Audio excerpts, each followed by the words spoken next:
like it's dog eat dog out here now, and nobody's getting fed except for by the dog keeper, you know, and that's the one that has the biggest bag, and they hold the fucking scales now, you know, and so we don't even know who it is that is feeding us and raising us and everything, and so we know damn good and well that nobody's going to be there when it's our time to transition, and so why would any of us want to come back, or how could any of us come back in any kind of a healed state that makes us and allows us to rejoin our lineage and then contribute to it in a way that builds emotional legacy.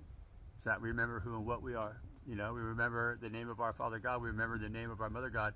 We remember the language that we spoke. We remember how to tend to the forest. We remember how to process an acorn. We remember how to do all these things that our ancestors taught us how to do that we're all trying to buy now. But in reality, we're just selling ourselves up creek without a fucking paddle, you know? We're selling ourselves off. We're selling off our future generations. And we're all going to have nothing left when it's all said and done because this bastard in the middle right here is trying to get us to beg for our shit.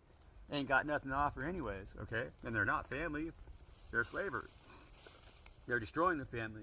They're trying to take us away from our family, you know? And that's why, because they don't want us to reincarnate the way that we used to, because that's how the most powerful beings out here that existed, you know, like with Chief Joseph up in Oregon, you know, Chief Joseph, he was incredible, you know, like the story of his flight across the Pacific Northwest, man, y'all got to read that. It's incredible. It's all fight no more forever. And the story though, he you know, they made all his people. They took him out of Joseph, Oregon, because that's where he was from originally. Northeastern Oregon, Joseph, Oregon, it's beautiful. And so they put him up in Spokane, Washington, is where they made the Nez Perce tribe, right? But he buried when he passed, when he transitioned, they buried him up there in Washington, right? And all the people were like, they want to bring him home, you know, but the government won't bring him home because there's a legend about him that says that he basically will resurrect. When they bring Joseph's bones back down to Oregon, they bury his bones on his ancestral ground. They put him down where he's supposed to be, you know.